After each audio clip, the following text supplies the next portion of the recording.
Buon pomeriggio telespettatori di Tele4, benvenuti a un altro appuntamento con Trieste in diretta. Oggi è venerdì, quindi ci occupiamo di cultura e di spettacoli. Non c'è Trieste d'arte alla fine del primo segmento, ma c'è un'altra parte di Trieste in diretta dove parleremo di cose dolci, tanto per citare Walter Matthau nel film Visite a domicilio. Gli ospiti della prima puntata sono Valentina Milan e Marco Palazzoni. Allora adesso qua bisogna capire un attimo per che cosa vengono, cioè io so per che cosa vengono, però siccome dobbiamo parlare del festival TACT, il TACT è organizzato dal CUT e quindi Marco è come presidente del CUT, Centro Universitario Teatrale, però tutto è anche sotto l'egida di Hangar Teatri, sì. E Valentina è per Hangar Teatri. Sì,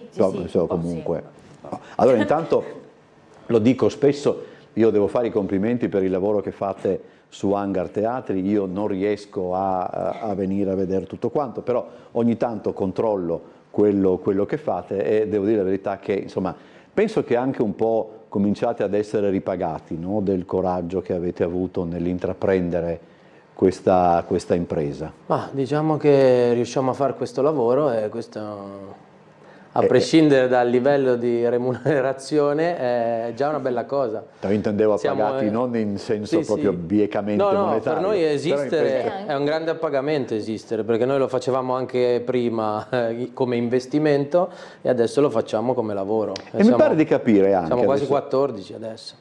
Ah, però non è poco, sì. E mi pare di capire anche che la zona vi ha anche un po' adottati, no? Nel senso che io mi immagino le prime volte quando avranno visto gente del teatro al posto di una carrozzeria, però poi insomma è anche bello questo. Assolutamente sì, diciamo che come tutte le adozioni le prime fasi possono essere, come dire, di avvicinamento, di conoscenza. Sì, dai, speriamo che l'impresa, che l'operazione di Hangar Teatri sia stato un valore aggiunto, insomma, per il quartiere, per la sua vita, per le sue attività. Sì. Penso che le persone anche del quartiere stanno capendo il tipo di operazione che noi vogliamo fare, cioè riqualificare anche tutta l'area. Adesso anche con l'inserimento dell'ufficio e il futuro centro anziani, di cui parleremo il prossimo anno, speriamo. Che guardi me quando parli di centro anziani. Un po' a Trieste tutti ne potrebbero avere bisogno. E ha aperto anche il supermercato, insomma è una bella novità per il piccolo quartiere di Via Pecenco, ecco. Questo ci porta anche delle buone vibrazioni, come si dice, buone vibes. Che cos'è TACT? Alterniamo le risposte, insomma. Il TACT è un festival che è arrivato alla sua 11ª edizione, siamo partiti nel 2014 e inizialmente è stato un modo e una finestra su quello che era il teatro Under 35 a livello internazionale. È stato in realtà un vero e proprio laboratorio, direi proprio un'officina che ci ha dato la possibilità di conoscere tanti maestri teatrali internazionali, insomma, che ci hanno portato e che ci hanno anche aperto a nuovi stili, a nuove tecniche, che ci hanno donato la loro sapienza. È stato anche un grandissimo scambio, abbiamo sempre detto in tutti questi anni, il TACT era e continua a rimanere anche in questa veste un festival che davvero è un festival di scambio umano e artistico, e quindi ci ha dato la possibilità di conoscere tantissimi altri attori provenienti da Francia, Germania, Argentina, Russia, Lituania, Polonia, insomma chi più ne ha più ne metta. E con l'arrivo del Covid, quindi ospitavamo fino ad un centinaio di artisti provenienti da tutto il mondo. Nello Stello Scout, che adesso... Nello Stello Scout, esattamente, sì, che è stato, sì, che veramente ha dato casa ecco, a chi veniva da altre terre. E con l'arrivo del Covid ovviamente questa movimentazione di così tante persone è diventata molto difficile da un punto di vista logistico, e quindi una di noi ha avuto l'idea, il desiderio di trasformare il festival per diciamo, di collocarlo, di ambientarlo in uno dei rioni della città sostanzialmente. E qui magari passo la parola. Che siete partiti da? Marco. Siamo partiti da San Giacomo, che è il rione che all'inizio ha fatto un pochino da esperimento, perché immaginavamo che fosse il rione giusto per un inizio, perché è un rione speciale, diciamo, da un punto di vista umano, sociale. Sì. Poi siamo passati a Roiano, e l'anno scorso siamo stati a Valmaura e Servola, e quest'anno andiamo a Borgo, San Sergio. Scusa, quindi voi non avete mai interrotto durante la pandemia? No, perché, no. sì, perché è vero, perché c'è stato quel periodo nell'estate del 2020 dove comunque con tutte le attenzioni del caso qualcosa si poteva fare. Quindi non avete mai interrotto l'appuntamento? No, neanche in teatro, con le dirette, con il festival soprattutto siamo andati in strada. Ci siamo trovati bene, è cambiato completamente anche il pubblico, perché al teatro sloveno era più dedicato forse a chi fa questo mestiere, agli attori, era una specie di villaggio anche un po' anni 70 dove c'era uno scambio veramente in lingua originale, di festival, workshop, però siamo andati d'altro canto, abbiamo perso questo, ma siamo andati proprio incontro alle persone che magari non possono venire o non vengono a teatro durante l'anno, però trovandosi questi eventi sotto casa, sì, affollano le piazze e rimangono molto contenti, perché poi nel nostro modo di fare le cose sono molto variegate, no? Cioè ci sono workshop, laboratori, attività per famiglie, ci sono lezioni di Tai Chi e poi c'è il teatro di prosa, c'è il circo, la danza, la musica. Insomma, è facile trovare qualche spunto di attrazione anche in quartieri dove magari non c'è un teatro proprio stabile tutti i giorni che fa una programmazione continua. Ma per esempio, quando avete dovuto, cioè avete avuto anche sostanzialmente poco tempo per ripensare al TACT? Sì, ma in generale abbiamo utilizzato il tempo del Covid, ripensando un pochino a quello che era stato il percorso fino a quel momento e capendo quali potevano essere invece le nuove strade che si stavano profilando un po' per tutti e un po' chiaramente anche nello specifico per il settore della cultura, quindi in quell'anno lì in particolare c'era molta voglia di tornare E avevate insieme. già hangar in quel periodo? Eravamo appena veramente cominciato. Noi abbiamo aperto e l'anno dopo, 2 anni dopo, c'è stata la pandemia. Sì. Vabbè, insomma, sembra però già adesso sembra tutto storicizzato, però in realtà, io devo dire la verità, mi hanno regalato l'abbonamento per gli spettacoli online del National Theatre, e alcuni di questi spettacoli erano stati realizzati in periodo pandemico, e devo dire la verità che vedere il pubblico distanziato e con le mascherine cioè non mi ha fatto andare avanti nella visione di quello spettacolo, perché insomma, io penso che per voi devono essere stati giorni tremendi. Sì, diciamo che essendo sopravvissuti la raccontiamo in modo diverso in tutti i sensi, però vediamo molti strascichi nei giovani, questo sì, nei giovani, nei 14, 15, 17, c'è una difficoltà, anche nel primo anno di università c'è una difficoltà secondo noi che deriva anche da questo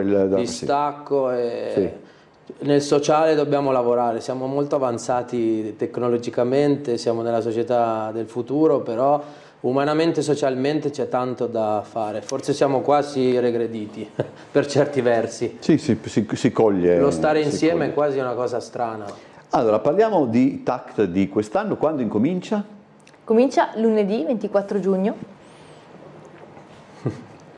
e termina domenica 30 giugno. Ok, quindi si svolge a Si svolgerà a Borgo. Borgo San Sergio, 3 saranno i luoghi principalmente coinvolti dalle attività, e quindi ci sarà Piazza 25 Aprile come ritrovo appunto principale, e poi l'ex Casa del Popolo, che ora è diventata appunto sede della Collina Cooperativa Sociale, e poi ci sarà anche la Biblioteca Mattioni che ci ospita appunto. La Biblioteca Mattioni è quella più in basso rispetto alla... una bellissima biblioteca, fra l'altro, molto bene, in via Petrarco. se non mi sbaglio. È un quartiere molto ben distribuito, diciamo, è stato pensato a suo tempo, sì, poi sono stati fatti puffi, però come quartiere ha di tutto, diciamo, ha il verde, ha la piazza, ha la biblioteca. Poi Piazza 25 Aprile si anche presta in qualche modo assolutamente. Ha il parcheggio dietro, ha il parco di fronte dove faremo Ipodrecca con il camion nuovo del Rossetti che è stato allestito per andare in strada, dunque è un quartiere che secondo noi si presta molto a questo tipo di... Che cosa vedranno i triestini in questi 7 giorni? Diciamo un mix, come al solito. Si comincia con uno spettacolo di circo contemporaneo, soprattutto lui è un argentino, si chiama Brunitos, per chi lo conosce, il Diablo, questo oggetto che si maneggia con due bastoni e una cordina che li collega. Poi c'è un concerto di Demon che conosciamo perché l'abbiamo già ospitato con i Mombao in hangar, con questo duo. I Mombao, sì, okay. Sì, c'è anche il triestino nostro. Alfonso Luisi. Sì. Anselmo Luisi. Sì. E questo è il lunedì, e poi i primi 2 giorni siamo in piazza, il secondo giorno c'è la restituzione degli Omini, che è un gruppo che fa un lavoro molto particolare che magari Valentina può spiegare. Ma sono dei ragazzi toscani che fanno un bellissimo lavoro, li chiamano le indagini lampo. Loro praticamente passano una settimana, che hanno già trascorso qua a Trieste, appunto proprio a Borgo, immergendosi nel quartiere e lasciando che il quartiere si faccia conoscere da loro, e sostanzialmente preparano uno spettacolo ad hoc sul quartiere, quindi gli abitanti di Borgo martedì vedranno uno spettacolo fatto appositamente su Borgo e per Borgo. Questo me lo fanno ogni anno? No, questa è la prima volta che lo fanno in varie parti d'Italia. Loro sono venuti una settimana, hanno raccolto il materiale, sono tornati a casa, fanno questa drammaturgia originale e martedì vedremo cosa succederà. Sarà curioso, insomma. Sì, sono cose che vanno molto con la partecipazione del pubblico e l'aiuto nella creazione dello spettacolo del pubblico. E in piazza si prestano bene, perché poi in teoria qualcuno viene, rivede le sue storie che ha raccontato. Già, certo. Ma toglietemi una curiosità, non so, allora, uno ha l'idea che fare teatro nei luoghi di teatro sia più semplice, cioè uno fa teatro a casa, fa teatro in una sala di teatro, si sente a casa, nel senso è protetto dallo stesso teatro. Farlo in piazza è diverso, è differente, c'è qualche... Sì, ci sono delle accortezze, ci sono degli spettacoli che in piazza non possono andare. La prosa è quella che fatica di più in assoluto. Per forza, sì. Però va fatta in un certo modo, diciamo. Noi evitiamo comunque gli spettacoli proprio prettamente di strada, cioè che come facevano una volta o fanno ancora nei festival di artisti di strada, dove si punta a stupire. Diciamo, per esempio, noi facciamo sempre uno spettacolo di fuoco, ma è uno spettacolo sempre molto teatrale, cioè deve avere una drammaturgia, lo stesso per le altre proposte. Chiaramente la musica, per esempio, è la cosa che funziona meglio, certi tipi di musica, certo, dopo da vedere, però c'è da dire che ci sono molti tipi diversi di luoghi. Per esempio il giovedì e il venerdì che siamo all'ex Casa del Popolo o alla Biblioteca Mattioni, dove saremo il mercoledì, sono luoghi diversi, sono luoghi più appartati, ci si può permettere un documentario, verrà un gruppo dalla Sardegna che fa un lavoro molto diciamo tarato sul luogo dove loro vengono, dunque sfrutteranno questa particolarità di questa Casa del Popolo che è nel verde. La collina per fortuna l'ha finita di ristrutturare 2 mesi fa e sarà un posto, pensiamo, molto bello, dunque c'è da adattare, nel senso... So che adesso fanno l'opera a San Giusto, per esempio, no?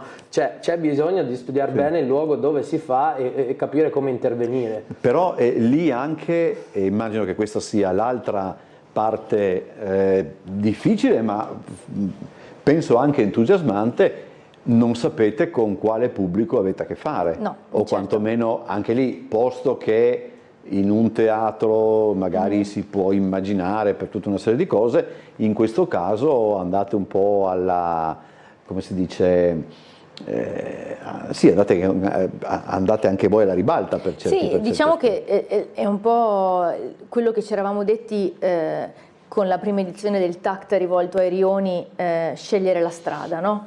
E giustamente quando tu scegli la strada, quando ti metti sulla strada, non sai che cosa può capitare, chi puoi incontrare, questo in generale nella vita, sì, però chiaramente la strada diventa un luogo veramente di incontri per eccellenza. È molto interessante il fatto che è molto più spontaneo, chiaramente come ambiente. Può capitare che qualcuno partecipi con una parola, anche con un grido ogni tanto, con delle cose inaspettate durante uno spettacolo. Questo chiaramente così porta, ecco, porta un bel incontro umano sicuramente. E poi c'è una cosa che tengo a dire, anche grazie all'esperienza degli ultimi 2 anni in giro per tutti i rioni triestini, il pubblico dei rioni trovo sempre che ci sia nel pubblico in generale una grande intelligenza nel saper scegliere le cose che comunque sono di qualità. Forse, sai, un po' con uno stereotipo, io personalmente mi ero magari approcciata a certi luoghi e invece mi sono dovuta, come dire, ricredere. Assolutamente. Sì. È un rapporto anche di onestà con la pubblicità che si fa, cioè la pubblicità e la promozione deve essere rispecchiare quello che poi sarà, perché le persone, almeno a Trieste, non so, nelle altre parti, nella nostra esperienza, leggono molto. Cioè noi facciamo le domeniche per famiglie, arrivano le famiglie. Se lo spettacolo è 3-5 anni, arrivano i 3-5 anni. Se ci sono il circo di un certo tipo, contemporaneo, come si sta espandendo anche a Udine, a Muggia, le persone diventano conoscitrici di certo tipo di lavoro. Dunque va anche risposto a... Se poi arriva il clown un po' improvvisato, non è che va tanto bene. È un pubblico piuttosto esigente, per dire la verità. Sì. Poi si vede la differenza e va anche con i budget. Cioè un gruppo teatrale europeo costa abbastanza per far arrivare un gruppo di ragazzi 4, 5, 6. Immagino, insomma. Sì, noi abbiamo il Circo Madera la domenica che chiuderà il festival, lo abbiamo anche grazie a una collaborazione con il Muia Basker che c'è subito la settimana dopo. Loro vengono qua e vanno poi la settimana dopo là. Cioè, c'è da fare perché c'è un'autoscala, loro si appendono, c'è un'autoscala in piazza, ci sono tutta una serie di cose da mettere in gioco con i budget e con l'organizzazione. Quindi se vede un'autoscala dei pompieri? Sì. Questo quando è? La domenica sera. Allora, domenica, se vedete un'autoscala dei pompieri a Borgo San Sergio, non prendete paura e magari non chiamateci per dire guardate che sta succedendo qualcosa, sono questi pazzi che stanno preparandolo. Spiegatemi anche questo, perché io veramente rischio di perdermi un pochettino. Qual è il rapporto con Trieste Estate? Praticamente il festival fa parte di Trieste Estate Fuori Centro. Ecco, che è però il festival è anche, diciamo, il papà di Trieste Estate Fuori Centro, nel senso che qua, mi perdevo qua. Il comune 2 anni fa ha visto quello che avevamo fatto noi nei rioni e non si sa se proprio per questo motivo, però è venuta l'idea di farlo anche negli altri rioni. Dunque noi tutta l'estate, dalla settimana scorsa che siamo stati a Roiano fino all'11 agosto che finiremo a San Giacomo, siamo ogni weekend in un quartiere diverso. Indipendentemente da TACT. Sì. Cioè qui è fuori... Il TACT è un focus che dura una settimana invece che 3 giorni. Perfetto, così ho capito un po'. E la cosa bella che si ricollega anche alla domanda del pubblico prima, stavo pensando adesso, è che nel TACT confluiscono anche dei progetti che hanno durata anche durante l'anno. Per esempio questo progetto con la sorella di Capossela che si chiama Mariangela Capossela sulle corrispondenze immaginarie, che è partito qualche mese fa. Praticamente le persone risponderanno a delle lettere che non sono mai state praticamente spedite, giusto, dall'archivio che Valentina ha sapientemente selezionato qua a Trieste, l'archivio dell'ex ospedale psichiatrico. Sono lettere di dei genti le lettere chiaramente per via della censura medica non uscivano dalle strutture appunto psichiatriche, e Mariangela Capostela ha ideato questo progetto per Volterra Città della Cultura 2022, quindi cominciando dal manicomio di Volterra, che è un'altra grande istituzione a livello nazionale, e noi abbiamo pensato che il Friuli Venezia Giulia, che Trieste e Gorizia fossero chiaramente due case d'elezione per questo progetto. L'abbiamo già svolto con tutte le scuole durante la prima parte dell'anno, un po' per sensibilizzare anche i ragazzi e non è per niente banale, a chi era Franco Basaglia per esempio, e abbiamo avuto attività su Trieste e su Gorizia, e ora appunto chiuderemo a Borgo. E un altro progetto invece che è in partenza e che è completamente nuovo è il PUS, i percorsi urbani spericolati. Ma avevamo già parlato di sì, con Francesca Artigli e con Aura Partirà Zanier, proprio durante il festival. Esatto. Abbiamo selezionato i ragazzi, da quando voi avete fatto anche grazie a voi la promozione, sono arrivate molte candidature, abbiamo selezionato, e partirà la prossima settimana. Parte il PUS, quindi parte il PUS. E poi c'è un altro progetto molto bello, perché con la Collina, là alla Casa del Popolo, lavora Luca Gabrielli con questi ragazzi che stanno popolando e ristrutturando la Casa del Popolo in questi mesi, con un altro artista che si chiama Guglielmo Manenti. Ci sarà un workshop chiamato Built Up, dunque sono state progettate delle strutture che adesso verranno realizzate e collocate nel quartiere, diciamo come impronta artistica durante questa settimana. Queste sono alcune delle cose che... ce ne sono molte altre, adesso non so quanto possiamo andare nello specifico. No, perché volevo chiederti anche del CUT, adesso per complicarmi la vita, nel senso che il CUT continua il proprio lavoro. Sì, la storia del CUT semplicemente è che quando siamo arrivati noi, il CUT esiste dall'87, noi siamo arrivati più di 10 anni fa, lo abbiamo un po' ravvivato, piano piano ha preso forma, si è strutturato, anche grazie al festival soprattutto, che ha portato dei fondi, che hanno portato delle professionalità negli anni. E adesso abbiamo circa 70 ragazzi su più livelli, facciamo un corso annuale su questi diviso per livelli, e poi i ragazzi costruiscono insieme a noi il festival. Dunque abbiamo anche creato nella Casa del Popolo un reparto tende, dormiranno là e daranno vita come volontari a tutte queste attività. Dunque l'idea è di mescolare persone di varie provenienze e varietà. C'è questo anche, no? Che qui denota, è anche logico per certi aspetti, denota anche la mia età, nel senso che una volta, quando si pensava per esempio a teatro nelle scuole o al teatro universitario, vabbè, inutile andare a nascondersi, soprattutto in una realtà come Trieste, era imparare una parte, poi c'era il saggio di fine anno, dove o un testo veniva presentato nella sua interezza, oppure venivano presi dei brani e poi messi in scena. È cambiato tutto, cioè una roba di questo genere non è più proponibile, cioè il coinvolgimento dei ragazzi deve essere assolutamente maggiore.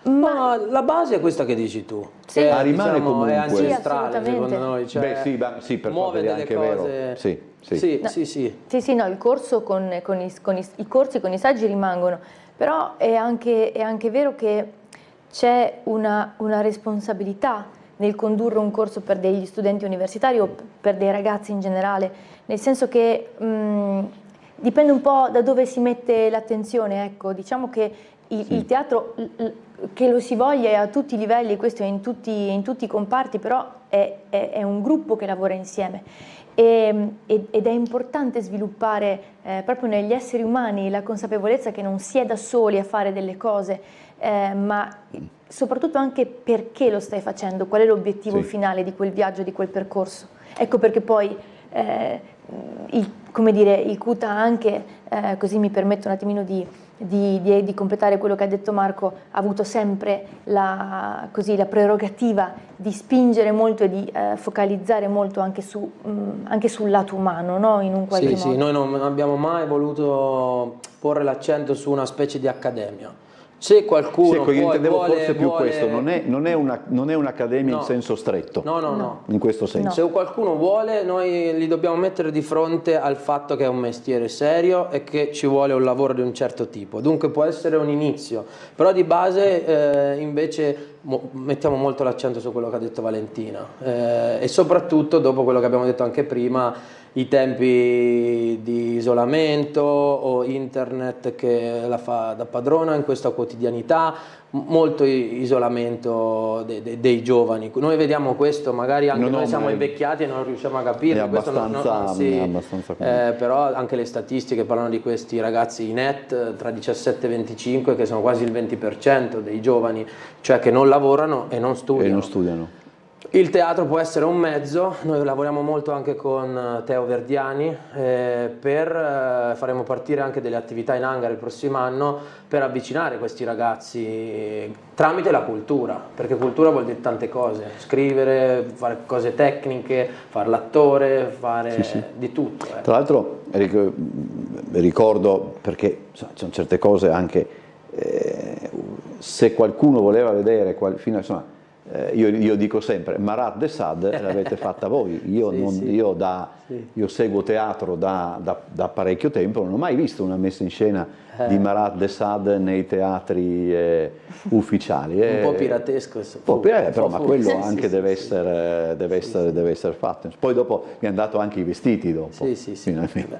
Allora, avendo sempre 20-30 ragazzi in un corso, devono essere comunque opere molto partecipate, generose. È chiaro che sono pietre miliari, però poi tra l'altro adesso c'è un altro problema, ma qui ci porterebbe troppo in là. È anche vero che vi sono dei testi che, diciamoci la verità, non possono essere più rappresentati nei grandi teatri perché, come dire, necessitano di un numero di attori tale da le compagnie non possono permettersi. È inutile andare a... Noi in hangar siamo partiti da monologhi 2, quest'anno faremo una produzione a 3, perché sennò non possiamo andare in giro. È un problema non da poco che per esempio rischia di compromettere, pensiamo 6 personaggi in cerca d'autore, già devi averne 6 come minimo, vabbè 2 sono i bambini, metti anche dei pupazzi, non cambia tanto, però già devi averne 4 come minimo, 2 che sono grossi problemi. Allora,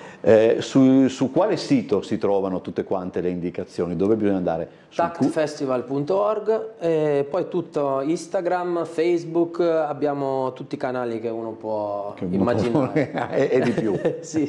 Allora io ringrazio Marco Palazzoni e Valentina Milan per essere stati con noi, buon lavoro, complimenti per quello che fate, davvero. Dopo la pubblicità cambiamo argomento.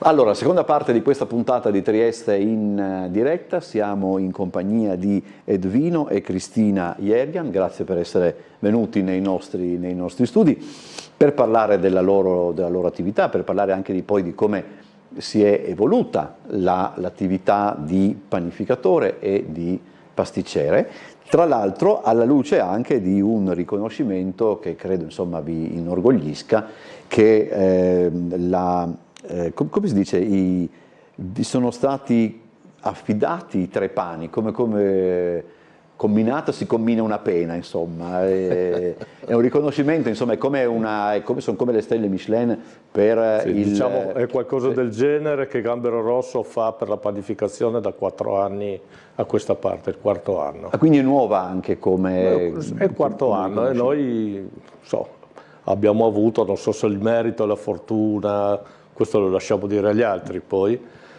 di essere classificati coi 3 pani che sono il massimo fin dalla prima edizione, sono 4 anni che riusciamo ancora ad avere questa classifica.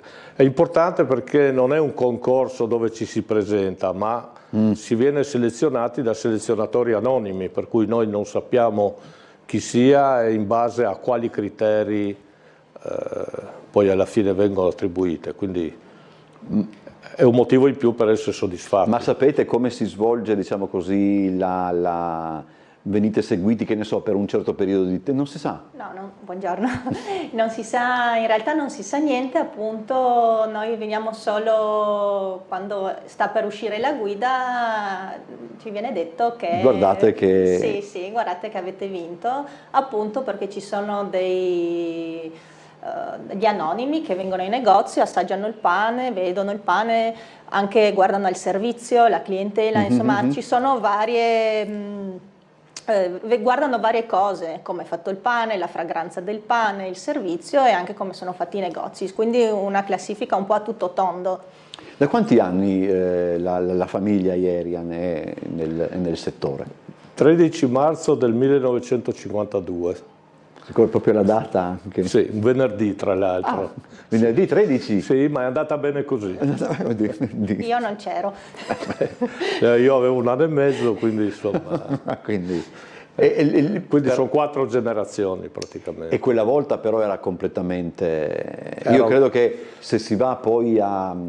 Stiamo parlando del 52, quindi un periodo in cui la priorità per le famiglie era il lavoro, pane e lavoro era lo slogan.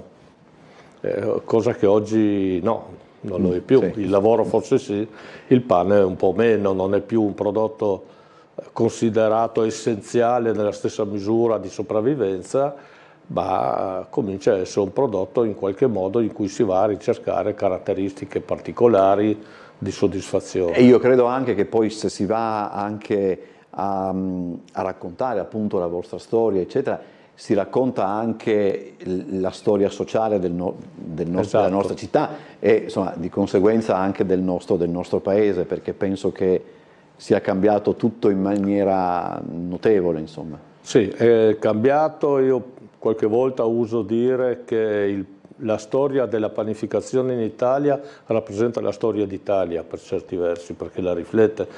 Basti pensare che cosa è successo negli anni 50 a Trieste, tanto per stare a casa nostra, e nella panificazione c'è stato questo passaggio dove avevamo i panettieri che in gran parte una volta venivano dal Carso, erano carsolini di origine, e dopo l'esodo la panificazione in gran parte è passata verso persone che avevano vissuto l'esodo e quindi esuli, e moltissimi di origine istriana ancora oggi sono panificatori, quindi un riflesso un po' di quello che succedeva quella volta. Qual è l'errore più grande che chi non è logicamente del settore commette quando pensa al lavoro del panificatore o del pasticcere? E già qui secondo me c'è appunto una...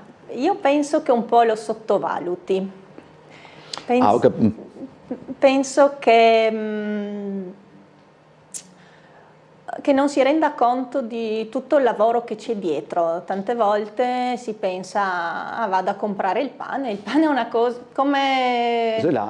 Zelà, sì, esattamente. Invece il pane nasce alle prime luci, molto prima dell'alba, quindi i primi panettieri entrano all'1, alle 2 di notte, quindi addirittura? Sì.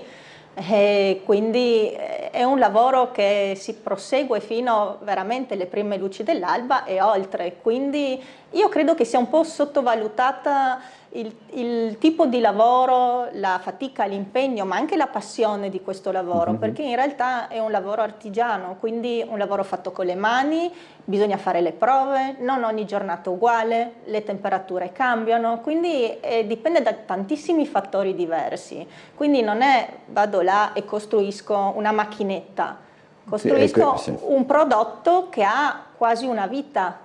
Ci sono i lieviti, quindi va cambiato di volta in base alla giornata, quindi un giorno la lievitazione sarà più lunga, un giorno sarà più corta e quindi deve esserci una persona esperta che sa quello che fa e non è una cosa che si può facilmente buttare lì. Ecco, quindi tante volte mi sento oggi se il pane è più così o più così, non è così facile come sembra, ecco. La stessa cosa può valere anche per la pasticceria in un certo modo.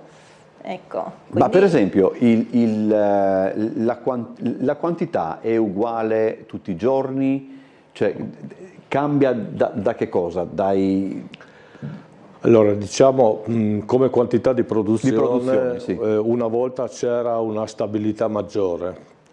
È ovvio che oggi con l'offerta commerciale che c'è, con supermercati, negozi e tutto il resto, è estremamente variabile, ma per esempio è anche variabile in funzione del tempo. Una bella giornata oppure una giornata di pioggia può condizionare il lavoro anche al 20%.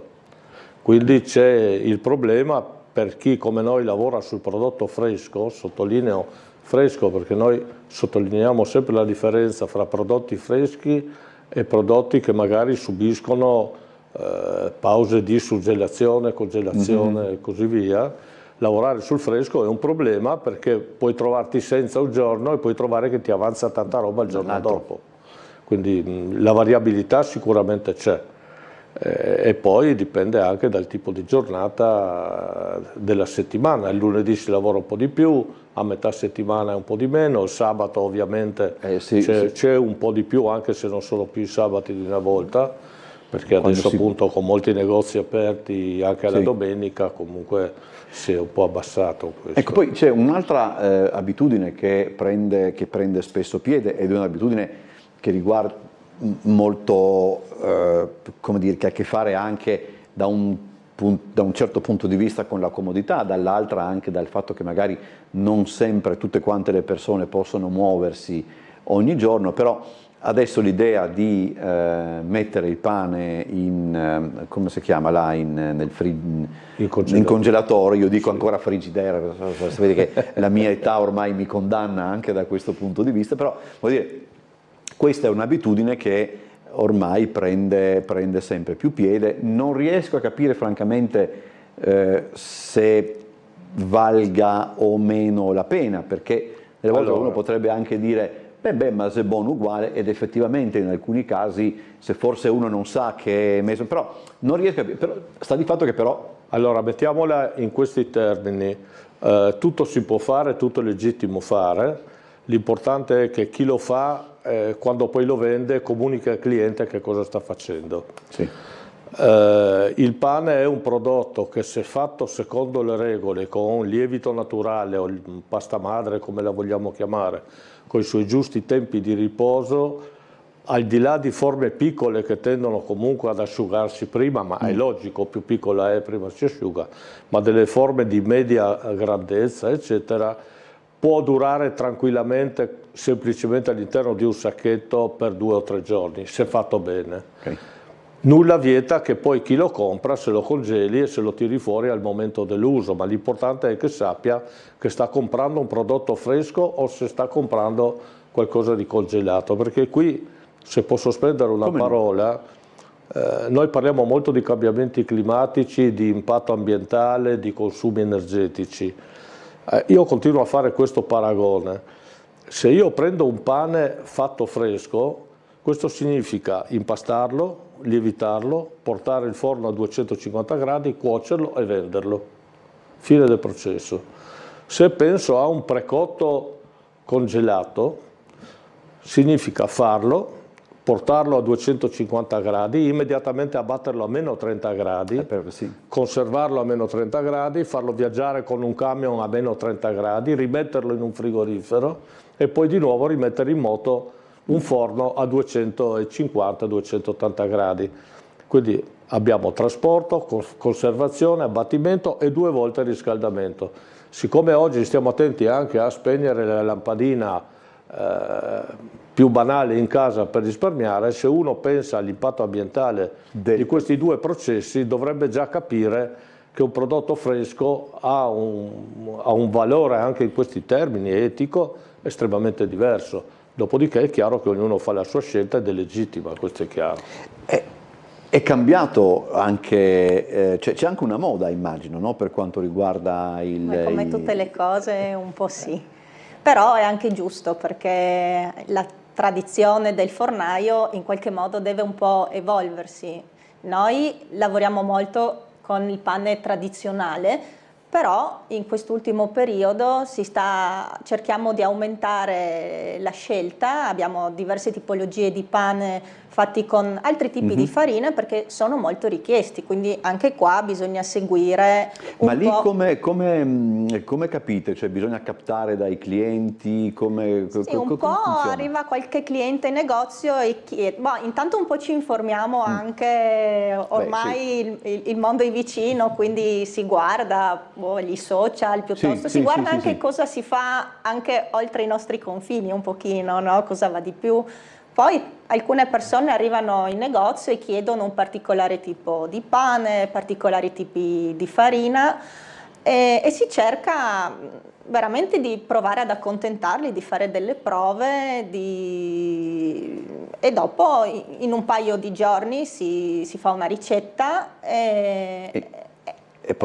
si può vendere, insomma. Ma c'è un tipo di, come posso dire, io per esempio quando ero bambino mi ricordo che a casa mia per me non mancava mai la rosetta e l'associo a quando ero bambino. C'è ancora? Certo. Perfetto.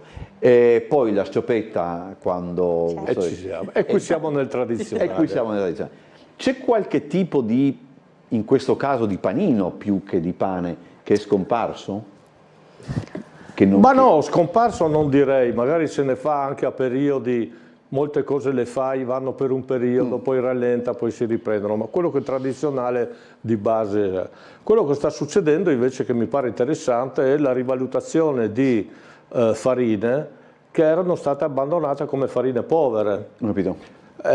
Sto pensando per esempio, la farina integrale e la farina di semo, adesso si sta andando molto verso i pani un po' più scuri. È vero. Quindi si recuperano farine che sono anche difficili da trovare. Noi adesso stiamo provando per esempio un grano duro che si chiama Saragolla, che viene prodotto in un piccolo areale in Puglia, che è una farina parente stretta di quello che era conosciuto come Kamut a suo tempo. In realtà Kamut è solo un marchio commerciale di una ditta canadese. Però il grano, questo grano Saragolla, è un grano parente di quel Khorasan che dava il nome. C'è il grano Cappelli che sta tornando, ma soprattutto grano macinato a pietra, quindi con un'altra consistenza. Ecco, noi ci stiamo evolvendo in questo senso. Poi vicino a questo si comincia a considerare anche di utilizzare farine come farina d'orzo o farina d'avena, che erano state scartate come farine povere una volta e oggi vengono rivalutate per i contenuti proteici e anche di digeribilità che possono avere. Formulare dei pani con queste farine non è banale perché spesso non lievitano bene. Ho capito. Quindi servono un po' di prove, però abbiamo delle soddisfazioni con questa roba. Ma ecco, per esempio, poi ci sono dei pani che io non riesco a capire se è già pane, se è qualche cosa di... Il pan d'oliva, per esempio, cos'è? La focaccia d'oliva non è più pane, è la focaccia con l'olio d'oliva? No, con le olive dentro. È sempre pane con olive dentro. Però è un impasto da pane. Ah, comunque allora, un impasto da pane. Partiamo da un concetto base. Il pane in genere è fatto acqua, farina, sale e lievito. Quello è Poi pane. sarà lievito madre piuttosto che altro. A questo si può aggiungere qualcos'altro, nello specifico le olive. Però noi facciamo 45 tipi di pane al giorno. 45. Allora, sì, ma non noi, lo fanno un po' tutti, voglio dire. Il punto qual è? Evidentemente nella lavorazione, nelle percentuali, nell'umidità, nel modo di farlo, diventa un prodotto completamente diverso. Ho capito. Per esempio usare una farina di grano duro è completamente diverso dall'usare una di grano tenero, anche se l'apparenza poi il grano duro è un po' più giallo, un po' più compatto, ma sempre di grano parliamo. Quindi voglio dire, per questo prima Cristina diceva sembra che sia una roba che uno la fa. No, appunto insomma, a 74 anni io sono ancora lì che me la studio. Invece parlando di dolci, di quella è la sua specialità. Bene. Io per esempio ho io sono ingordo, proprio non goloso, ingordo, di Krafen. E mi piacciono tantissimo le trecce, quelle di pan dolce, pan de Milan si chiamavano. Noi la chiamiamo così, a Milano no. A Milano. Questo è come la Wiener Schnitz. Però, per esempio, anche lì io noto molte differenze. Per esempio, a me piace sentire e nel Krafen e anche nella treccia, insomma, quel poco di limone che secondo me dà io poi tra l'altro io metto limone persino sulle patate in purè, perché il limone mi piace tantissimo, ma questo è un altro discorso. Però anche lì credo che quella goccia o quelle gocce di limone dentro ci si arriva dopo un'attenzione particolare, non credo sia buttiamo che do iozza del limone, no, credo sia una roba. No, anche qua volevi dire qualcosa? Lì, Parla tu. no, qui mi tocca dire, perché lei è pasticcera, ma queste robe poi le preparo io, non la crema. Ho capito. Ecco, lì si può utilizzare degli aromi Okay, di limone. Noi per scelta, come dicevo prima, sia del pane che nella pasticceria abbiamo sempre privilegiato di lavorare sul fresco. E in questo caso quello che facciamo è comprare una volta, 2 volte all'anno del limone e anche arancio biologico, e quel gusto di limone si ottiene dalla scorza grattugiata. Quindi Grattugiata. Okay. Quindi si tratta di grattugiare la scorza, che non è proprio banale perché insomma è un processo piuttosto, e utilizziamo questa proprio per dare quel filo di sapore che serve. Ma questo per esempio lo mettiamo anche nelle pinze o anche la pinza con quel... Sì, ci sono i pezzettini dentro, arancioni, gialli, là ci sono proprio i pezzettini come sono i pezzettini della buccia. La buccia. Non è candito però, è un'altra cosa. No. Il candito è tutta un'altra roba, va nei panettoni e quello è sempre scorza, però viene candita in acqua e zucchero. I canditi nei panettoni, io devo dire la verità, sono tra quelli che lavorano come le talpe, e quindi quando mi danno una fetta dove c'è il candito scavo e dipende dal candito, ecco, però. Se posso anch'io spendere una parola. A favore io ero una di quelle persone che quando ero piccina ho mangiato panettoni della grande distribuzione, per non parlare di nessuno male, ma i canditi anch'io personalmente non voglio dire che li odiassi, ma non è che mi piacessero molto. Erano duri, ti restano tra i così. Anche là la scelta della materia prima è importante. Allora già un paio di volte abbiamo cercato, cambiato il fornitore anche per quanto riguarda gli arancini, deve essere di una misura giusta. Sì. E adesso devo dire siamo arrivati a un prodotto finale nel panettone in cui i canditi, anche clienti che non volevano i canditi, li prendono perché danno, sembra una cosa piccola ma in realtà danno tantissimo all'interno. Se poi mangi il panettone che si squaglia in bocca ed è fragrante, senti bene il gusto del candito e non ti rimane stopposo, la resa è tutta diversa. Ecco, questo ciò di cui stiamo discutendo rende anche il vostro lavoro, cioè non accontentarsi. Mai. È il primo principio, cercare di migliorare. E imparare ogni giorno e anche seguire un po' chi ci dà dei consigli, chi ci dice come fare meglio, o studiando assieme in famiglia anche come mettere a punto delle ricette, come veramente si possono migliorare. Tante volte è importante, delle volte a lui non piace una cosa, a me piace, cerchiamo di mettere insieme, siamo 2 generazioni a confronto. Ma per esempio a livello di pasticceria, no? Qui forse è più facile fare anche la domanda. Ultimamente qual è il dolce che, sarà un brutto tira di più? Cioè anche lì credo che ci sia stata un'innovazione anche nei gusti. Io qua risponderei che veramente, non so se dico bene, noi siamo veramente rimasti sul tradizionale. Quindi anche da noi, qui sul fresco. Sul fresco c'è stato un momento di boom nella pasticceria, di torte moderne, di innovazioni. Siamo rimasti un po', abbiamo cercato di metterci a livello, insomma, di queste novità, ma ci siamo resi conto che da noi restano i dolci tradizionali per la maggiore, quelli che alla fine sappiamo fare meglio, di cui abbiamo, penso, abbastanza una lunga esperienza, tra ricette di famiglia che vengono un po' modificate se si trova appunto qualche bilanciamento migliore degli ingredienti, però che tutto sommato restano là. Quindi sono ingredienti di prima qualità che si ricerca la materia prima migliore, si cerca veramente come ottenere un prodotto migliore, fresco, che questo è la parte... Mi pare di capire che è la base di tutto. Per Quindi, noi almeno è così. Se parliamo di dolci, da noi il prodotto tipico triestino è posso dire un must, nel senso la pinza o i lievitati, insomma, in generale. I lievitati, come può essere la pinza, e per quanto riguarda la pasticceria fresca anche torte tipo Saccher, torte che magari non si trovano neanche più tanto perché fanno parte appunto della tradizione triestina, che qualcuno ha lasciato un po' indietro per forse buttarsi un po' più sul moderno. Ecco. Ho capito.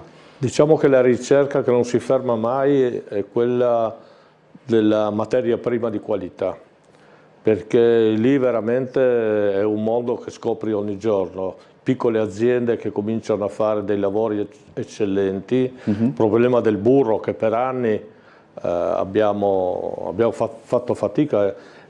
Abbiamo un metodo unico per provarlo, fare il prodotto, farlo assaggiare ai clienti senza dirgli che c'è qualcosa di diverso. Se il cliente ti dice sì, però ha qualcosa in più, allora hai trovato la cosa giusta, insomma. Ma ripeto, noi dipendiamo moltissimo dalla materia prima. Se la materia prima non è ottimale, e magari spesso lo è, dopo qualche anno sei costretto a cercarne altra perché magari per tutta una serie non di lavora ragioni... nello stesso modo. Questo è un lavoro che va fatto, insomma. Ed è, mi pare di capire, un lavoro che appunto deve innovarsi senza dimenticare la tradizione, perché poi, diciamoci la verità, quello è, i Krafen esistevano anche 60 anni fa, quindi insomma certo. Deve cambiare guardando, e però come dire, nel caso vostro bisogna sempre ricordare appunto anche il grande impegno che ci si mette per fare in modo che noi già alle 7:30 di mattina, alle 8, dai, quando si apre? 7:30. Torniamo di nuovo al discorso del fresco. Se uno utilizza un congelatore non ha bisogno di alzarsi alle 3 di notte perché basta tirarlo fuori mezz'ora prima, lo butta in forno e lo presenta bello caldo, non fresco. Che è un'altra questione. Noi abbiamo fatto da sempre, ma l'ha fatta mio padre tanti anni fa, si è inventato sto slogan quando faceva i primi grissini, solo nella freschezza la bontà. Parliamo degli anni 60 in cui il problema dei congelatori non c'era. Però aveva visto qualcosa in questo fresco e noi siamo rimasti un po' su questa linea, che vale per il pane, vale per la pasticceria. Per esempio, una delle cose che insomma si sa, in qualsiasi bar uno trova un cornetto caldo, ma nel 99% dei casi si tratta di un cornetto congelato che è stato riscaldato all'ultimo momento. La riesce a capire. È chiaro che farlo fresco tutti i giorni è un impegno molto molto diverso, insomma. Allora, adesso siamo in chiusura, devo salutarvi, però insomma, allora, complimenti intanto. Siamo stati noiosi. No, anzi mi ha fatto venire una fame. Complimenti per il riconoscimento che vi è stato, adesso ho trovato il verbo giusto, che vi è stato attribuito, e che però, come si dice nel film, nel primo Uomo Ragno, a grandi successi corrispondono anche grandi responsabilità, per cui insomma sono sicuro che voi fate di tutto per anche il prossimo anno. Proviamo. Grazie a Debino e Cristina Jelian per essere stati con noi, buon lavoro. Grazie a voi. Davvero, noi chiudiamo questa puntata e questa settimana di Trieste, com'è questa? Trieste in diretta, sì, ogni tanto mi dimentico, e ci vediamo martedì alle ore 18. Arrivederci a tutti e buon fine settimana.